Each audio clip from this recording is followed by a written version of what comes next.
Yeah, I just wanted to clearly define it because we did talk about this on sustainable excellence, Right.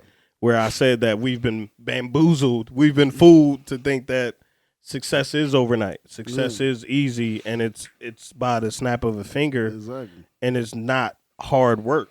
And then I talked about on another episode where I said, just show up. Yeah. It doesn't matter how you do it. It doesn't have to be perfect. It doesn't have to look a certain way, but just start showing up. Yeah, that's half the battle. Sometimes it's about more than manifesting. You got to do the work.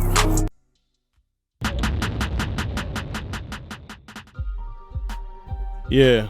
So you were saying? Yeah, man. I think it's funny that you use those words like junkie, addicted, right? But for me, I think but I'm a former athlete. You know what I mean? Right? And I think I'm addicted to the game, the thrill. Okay. Being in the game. Like I even equate that to even the job I had. Right. You know, I can't work a desk job. Right? Okay. At the desk, at the computer. Ain't no action, man. Yeah. I don't have to keep my head on the swivel.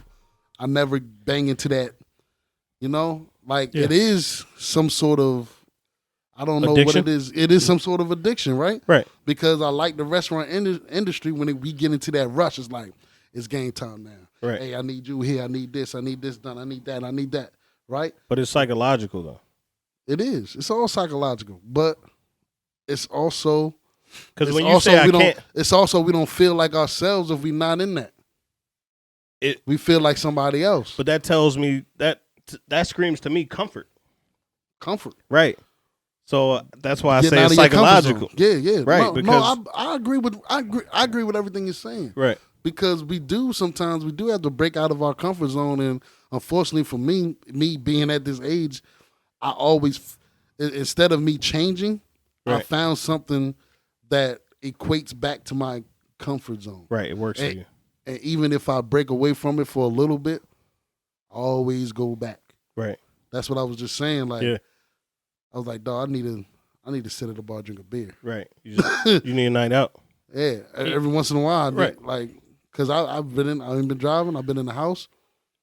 I realized it was like a week ago. I was like, yo, I haven't had a fucking beer in almost a month. Yeah. And one day after work, and this was when we were closing, I just asked the boss, like, look, it's okay when I close and I can grab a beer real quick. Right. And I was after close, nobody's in there. I closed down the bar, everything. Sat at the bar and had a beer. You know what I mean? Yeah, like, I don't know what that is. So I saw this clip on TikTok, and it was I think his name's Ek Hartel, and I'm gonna add it after I talk about it a little bit. But pretty much, he was talking about how in the age of technology, we're using our technology, our phones, and all of that because we're addicted to thinking. So our phones and stuff are an extension of ourselves. I often say that the greatest addiction is the addiction to thinking. And all those things, or many of those things mentioned by the questioner, are actually extensions of thought processes which our technologically advanced society has created. So when you are addicted to your cell phone, you're addicted to surfing online, you're addicted to Facebook, so you go every minute a message comes in. This is an extension of your mind. So ultimately the addiction to internet, surfing and cell phones, etc., is just an extension, an externalization of the addiction to thinking. And what it sounds like to me is that your mind is always racing. And the reason we always go back to our comfort zone because we don't like to be uncomfortable, right? Yeah. So what I wanted to talk about was long-term thinking versus reality. Because what you're talking about is your reality.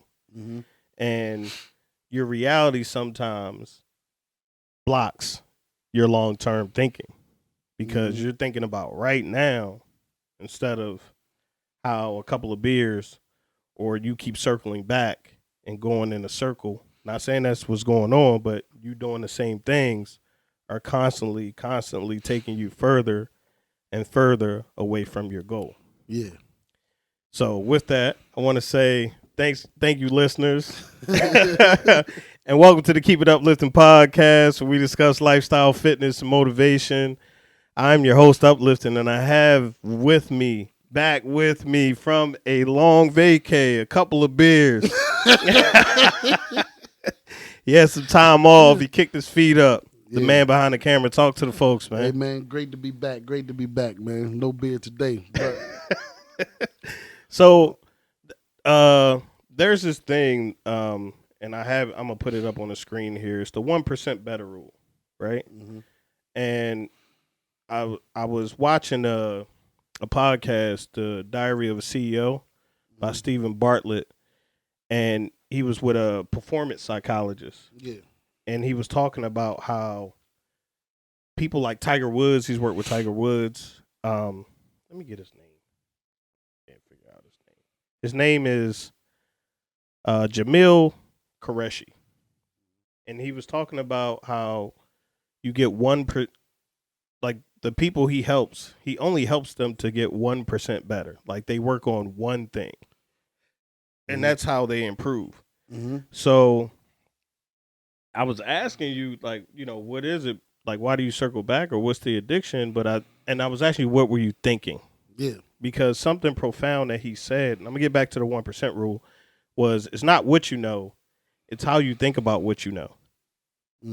And on Mike Rashid's podcast, I've been podcast binging, he had David Never Sleeps on there. And David Never Sleeps was like, there's nothing wrong with ignorance. He was like, that's fine. Yeah. But I'm gonna agree being with that. stubborn is what he has a problem with. And I feel like the reason we don't have continuous improvement, which is this website that I'm looking at by James Clear, where he talks about the 1% rule, is because we're stubborn. We know, like you said, you're at an age where I'm a stubborn asshole. Right. And so, yeah, I get it. You know what I mean? You're at an age where you know what to do. Yeah. You know what you should do. I know exactly what to do, how I'm supposed to do it, when I should do it, what I should not do, all that. And right. Yeah, you're right. Nigga, yeah. It's like, I'm still going to have this beard.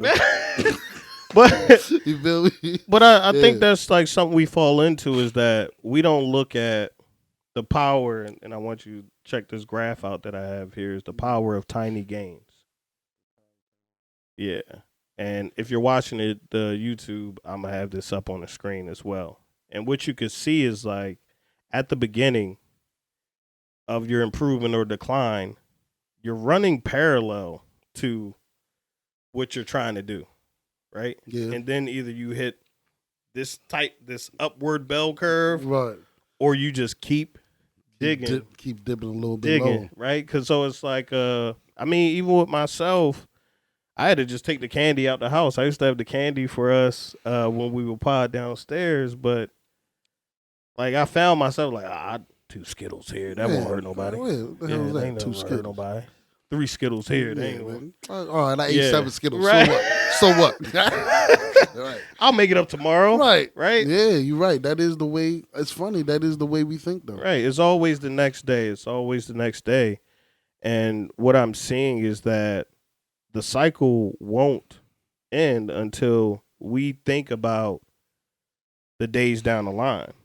But what we really should do, and what we have to do to think about the days down the line, is think about how we can just get 1% better every day. Take one step in the right direction every day, to not take 5 steps back in the future. You know what I mean? So there was this part that I really wanted to read about continuous improvement, and it was just saying, like, the typical approach to self-improvement is to set a large goal, then try to take big leaps in order to accomplish the goal in as little time as possible. Yeah. While this may sound good in theory, it often ends in burnout, frustration, and failure. Instead, we should focus on continuous improvement by slowly and slightly adjusting our normal everyday habits. It is easy to dismiss the value of making slightly better decisions on a daily basis. Sticking with the fundamentals is not impressive. Falling in love with boredom is not sexy. Getting 1% better is going to make headlines. And there's one thing about it. What? It works. Yeah. So, and it's funny that you talking about all this, because I feel like we've talked about this before. Definitely. We talked about us doing, you're doing something for a time period, and then all of a sudden you just eventually just stop doing it, or you fall off the wagon. But if you make those small incremental goals, you're changing your lifestyle. Yeah, I just wanted to clearly define it, because we did talk about this on sustainable excellence, right? Where I said that we've been bamboozled, we've been fooled to think that success is overnight. Success is easy, and it's by the snap of a finger. Exactly. And it's not hard work. And then I talked about on another episode where I said, just show up.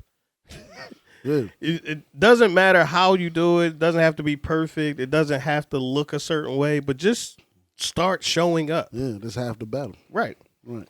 So I feel that the reason, take a break right here. I feel like the reason that we struggle with moving forward is we've been conditioned.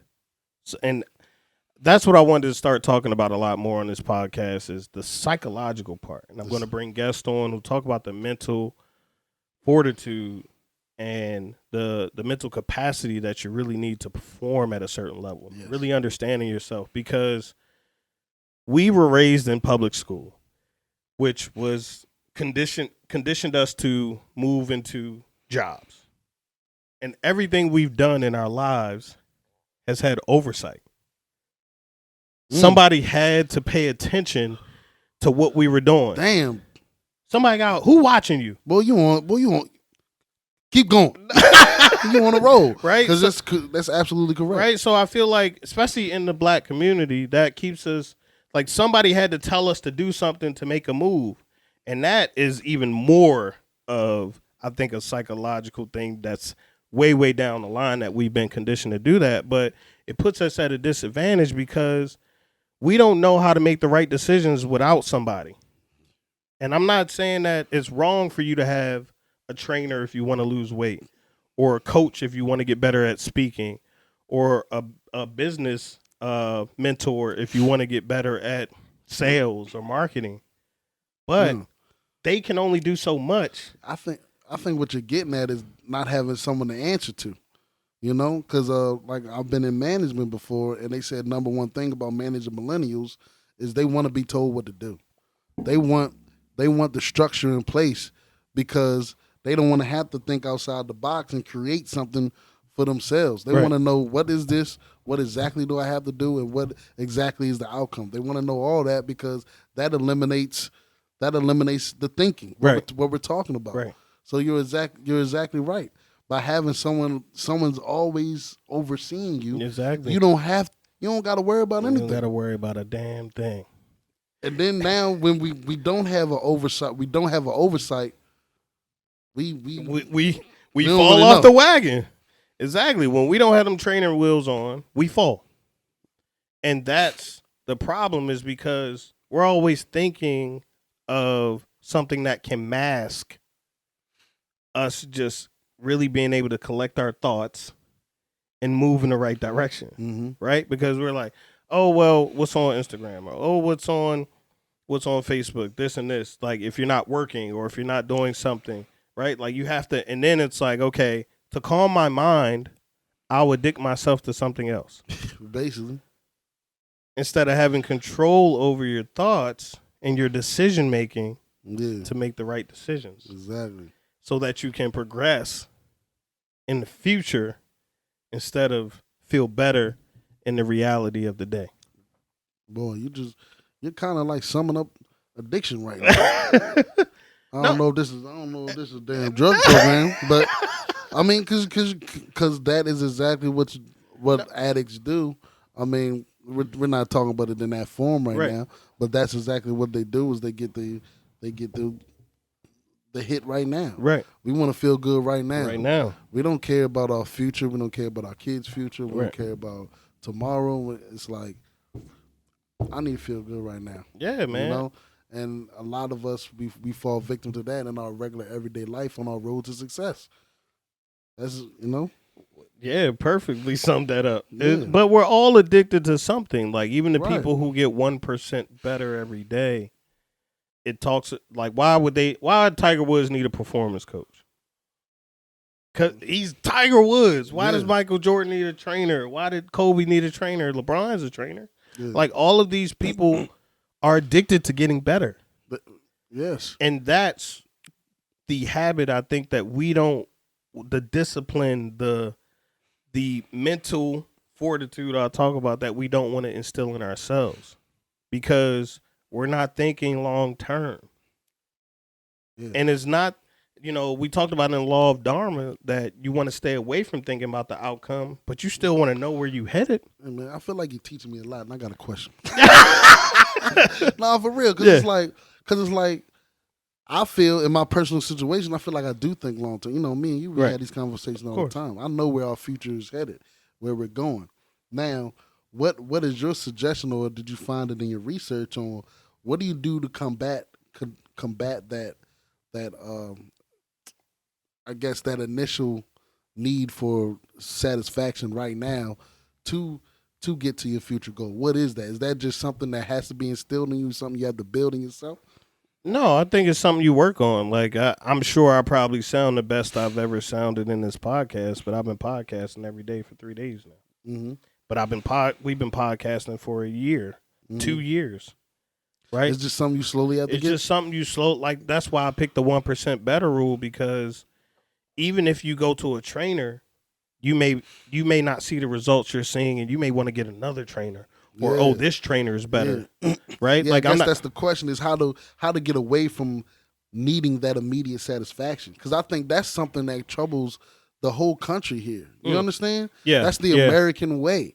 So it's like we've got these long-term goals, but we always fall for that immediate satisfaction. I actually do have an answer to that. Okay. And we talked about that recently. Is the goal has to be big enough? The goal got to be big enough, right? Like.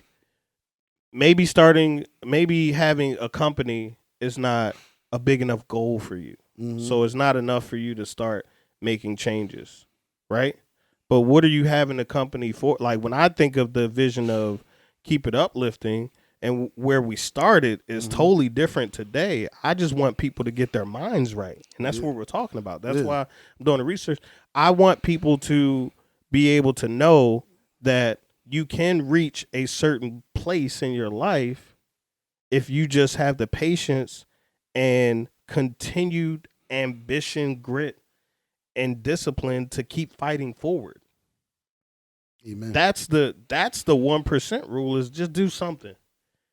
If you keep doing something, I've been doing this 30-day challenge or whatever. I had to start it over. I fell off, messed up, and because I went on vacation with the kid, and I come back and 100 push-ups is effortless now. I can do 100 push-ups right now. That's what I'm talking about. Easy. Nice. But I wasn't able to do that before, and I was lifting weights. I was able to bench press 305. Yeah. But I couldn't do 100 push-ups in one sitting, at one time. Yeah. And that came with me slowly. I built it up every day. I did sets of 20, sets of 30. No, that's great. You're speaking that right, and that's what me personally I've been working on as well. Right. I mean, as far as talking about what we're doing with the business. But my goal is to provide evidence that it's possible. Okay. And that is bigger than me. Right? Like when somebody out your city makes it to a certain place or the NFL, you may not make it to the NFL, but your kids may, because you've seen it. You see what I'm saying? You're hitting the nail on the head, and I think that's my driving force too. But that may not be big enough for you to stop the cycle. And that's what I'm saying is it has to be bigger than you, and it has to be emotionally attached to you. I feel some way about Keep It Uplifting. Mm-hmm. I feel some way about Prodigal Brothers podcast. Mm-hmm. I feel some way about the roads well traveled. I feel some way about what I'm trying to build, because I know the feeling of working for a company that you love. I know the feeling of seeing somebody build something and aspiring to do that. And if we could build something that we can give to our children and they can impact the world and we can have an impact on the world because we earned it, not because it was given to us, not because we hit the lottery, not because we made some money, but to actually show that when you put in the work, when you keep pushing forward, when you keep grinding, you can make it to a certain place. That's what is the good feeling every day. I took a step forward. Yeah. Right? We looking for a satisfaction that only lasts for a moment, but the satisfaction is that these steps are going to last for a lifetime. For generations. Beyond you. Right. Because when we gone, we make it a ceremony, a t-shirt. Somebody may think about you, but like what you leave here are your kids or your legacy or your impact on the world. Yeah, you said it. You said it right there. Yeah, man. It's feelings.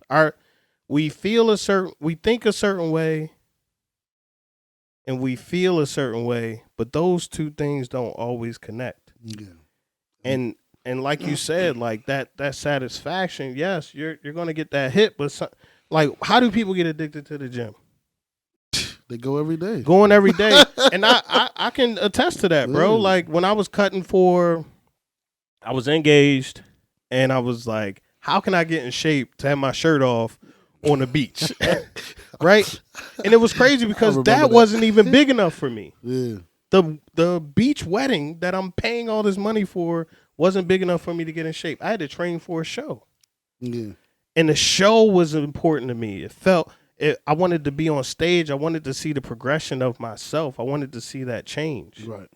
That was the feeling that I want. I wanted that triumphant feeling, like I finally did this. I finally cut down. I'm big on bodybuilding. I wanted to look a certain way. Right. And I lost all that weight.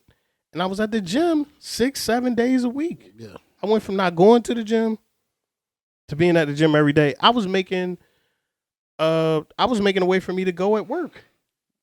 I never do anything at work.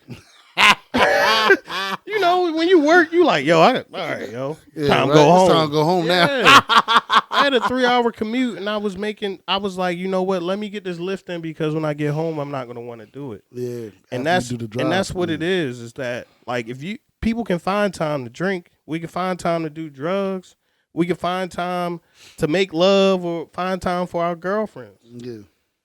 But somehow we can't make time for us to reach our goals. Amen. I mean, life's going to keep moving, man. And why shouldn't you? So keep going, keep grinding, and keep it uplifting. Make sure to like, comment, share, and most importantly, keep it uplifting. Take it up, listen.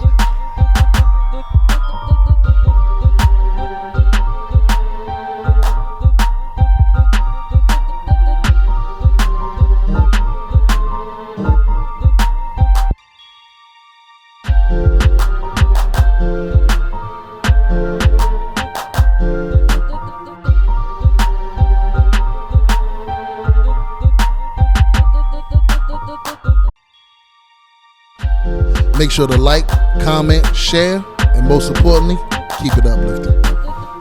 Take it up, listen.